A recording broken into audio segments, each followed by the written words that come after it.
And the second danger I wonder about, there's all this speculation about Heath Ledger and the consequences that for him of having played the Joker in such a dark manner. And, I don't know what to make of that, although I do think there is some danger in having to journey down a path of emulating evil in order to represent it.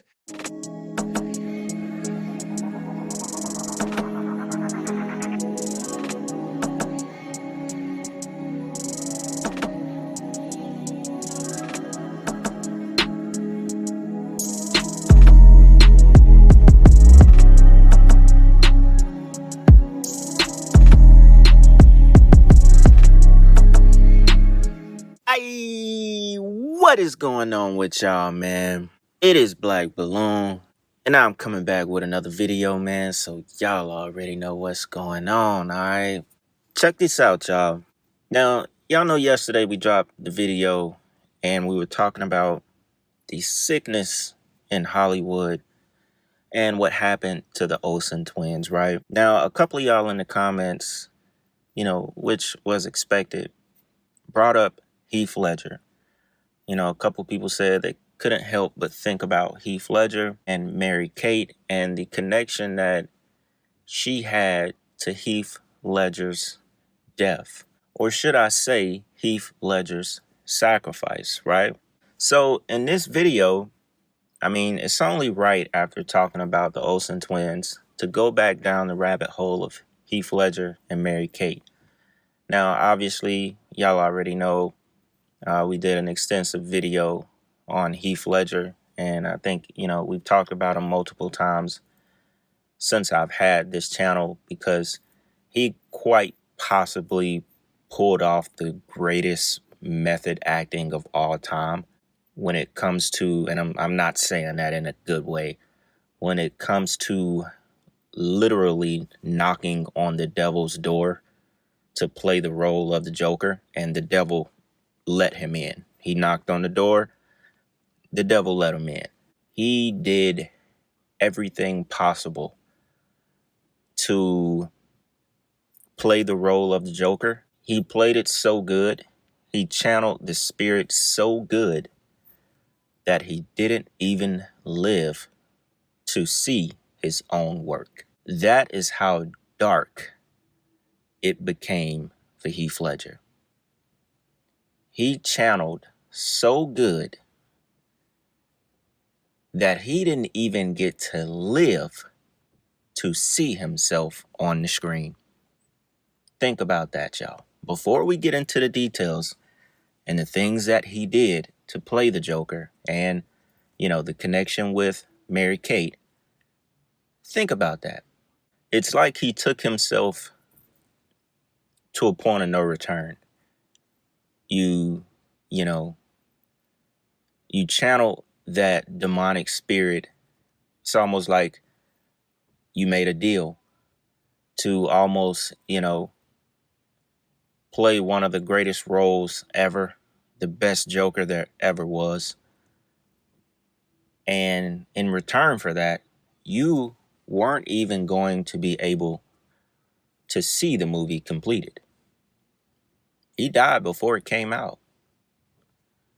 2008. I find that very, very eerie and very dark, amongst some of the darkest things I've heard come out of Hollywood. And to this day, 2025, it is still very dark to think about what he did to play the Joker. Before we get into the connection with Mary-Kate, let's take a look at some of the very dark things that he had to do to himself in order to perfect this role. And there's a lot of numerology that went toward the timing of his death, right? So it says that he went into self-isolation for 6 weeks. He isolated himself in a hotel in London with a diary and experimented his laughing, imagined voices and talked to himself for weeks so he'd properly lose his mind while getting bare hours of sleep to perfect the Joker role. Think about what this man actually put himself through. He isolated himself, number one, for 6 weeks. He imagined voices in his head. I don't think he was imagining. He talked to himself for weeks so he'd properly lose his mind. I don't think he was necessarily talking to himself either. He was talking to the demon that he was channeling. That's why he had to be isolated for 6 weeks. It took 6 weeks to properly isolate, to properly channel the demon. Arguably, the biggest known fact about how Ledger got into the character of the Agent of Chaos was him completely cutting himself off for the rest of the world and limiting himself to a hotel room for 6 weeks. And it just happened to be a hotel room. During this time, he also created a famous Joker diary which described what went on inside the actor's mind. Pictures of hyenas and comic book clippings were also pasted inside the sheets. Heath Ledger had a very deep voice, and while playing the role of the Joker, he went with an unnatural voice and ended up with a dry mouth in between takes. That's why he introduced licking his lips while delivering his lines to keep them moist, which became a very significant part of his character as a whole. And I never knew that. Now we know why he licked his lips all the time. He actually threw himself on the walls to really get hurt, to really feel the pain. Ledger wanted Christian Bale to actually hit him as hard as possible.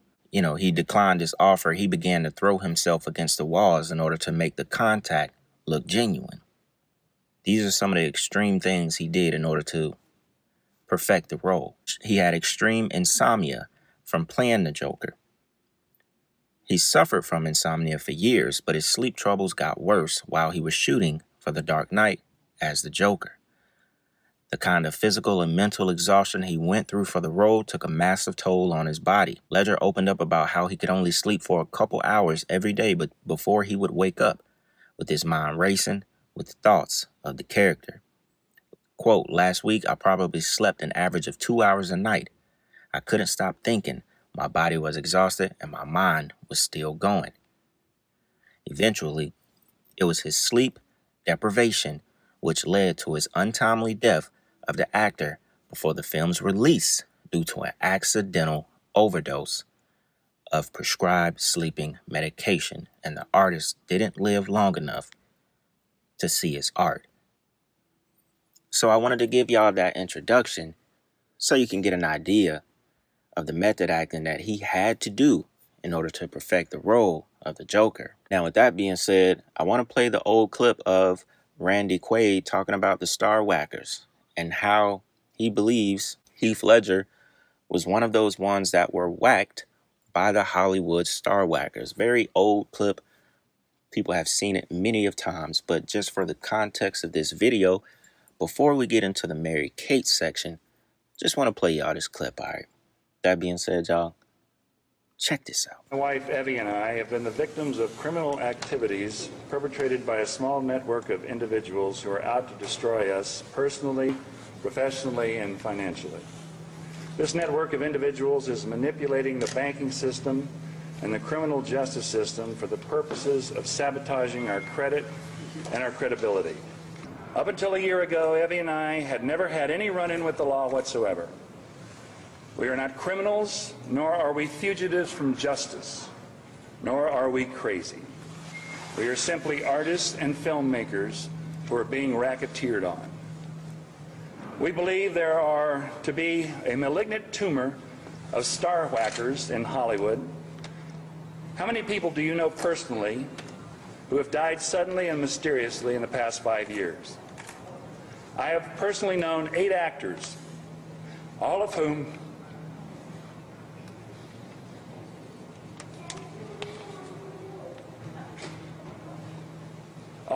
I have worked with and was close to. Heath Ledger, Chris Penn, David Carradine among them. I believe these actors were whacked, and I believe that many others, such as Britney Spears, Lindsay Lohan, and Mel Gibson, are being played to get at their money. In the meantime, many a celebrity's image and marketability is being co-opted and destroyed. Google helps out by keeping the negative stories near the top of a celebrity's webpage because It's the negativity that brings in the advertising revenue.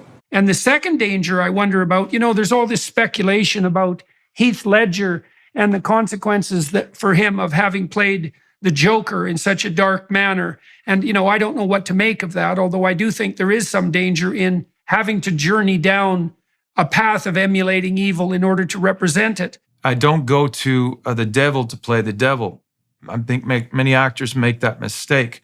Go to God to tell you who the devil is. That's what I do. And it also gives me a protection. What's the difference? What's the difference, Jim? Because that also bears on how you protect yourself from such things. And are you saying the difference in the difference is that I play the truth.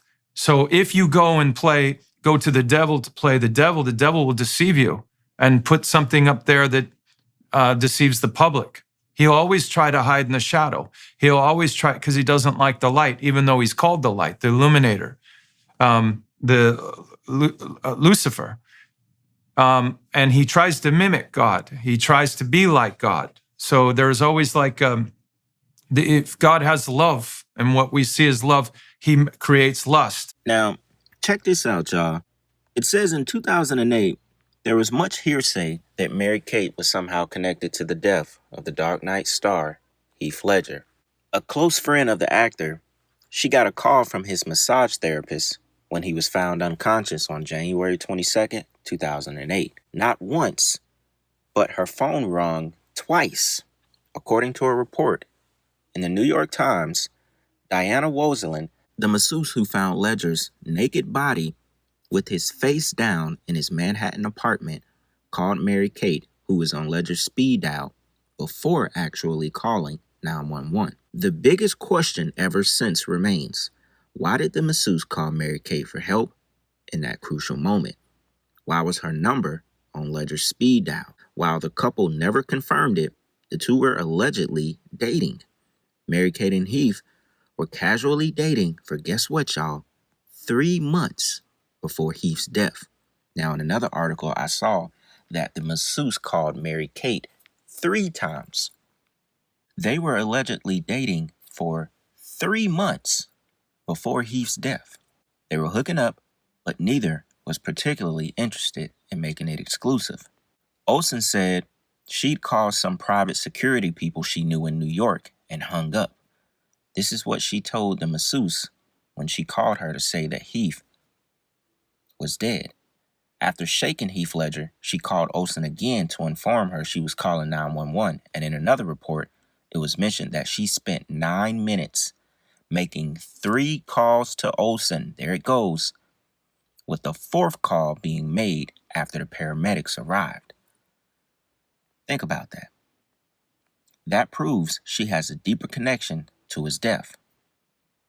Regardless of Mary-Kate, why would the masseuse call her or any other person before calling 911? Doesn't make no sense. So the rumor is that she knows or she helps him get his pills. That's the rumor. The fact that they resulted in his death is a different matter. So at the time, it's like they were almost trying to blame her for the death or getting the drugs that eventually killed him, right? So what is also insane, and I will put a picture of it up on the screen, in 2012, Mary-Kate and her brand, they created a bag of prescription pills that was worth $55,000. A purse, y'all. A purse. They were selling this bag that is on the screen, for $55,000. The bag is covered in prescription pills. Someone said, F those disgusting, worthless ghouls called the Olsen twins. Another person said this kind of gives a new meaning to the term designer drugs. What's more, she did not speak to authorities about the death at the time. Her lawyer, Michael C. Miller, said she had nothing to do with the drugs. So, after thinking about this and going over it, this is kind of like, this is the other side of things that would make you look at Mary-Kate or the Olsen twins as not being so innocent, and quite possibly leading up to Heath Ledger's death. I think she was definitely involved in the sacrifice. Maybe she was chosen to be like his handler at the time. I mean, I get it. In 2008, Mary-Kate, the Olsen twins, they were still pretty young. I think they were only 21 years old. But we're talking about by that time being very well seasoned in Hollywood. And it just doesn't make sense. It's on record that the masseuse called her first.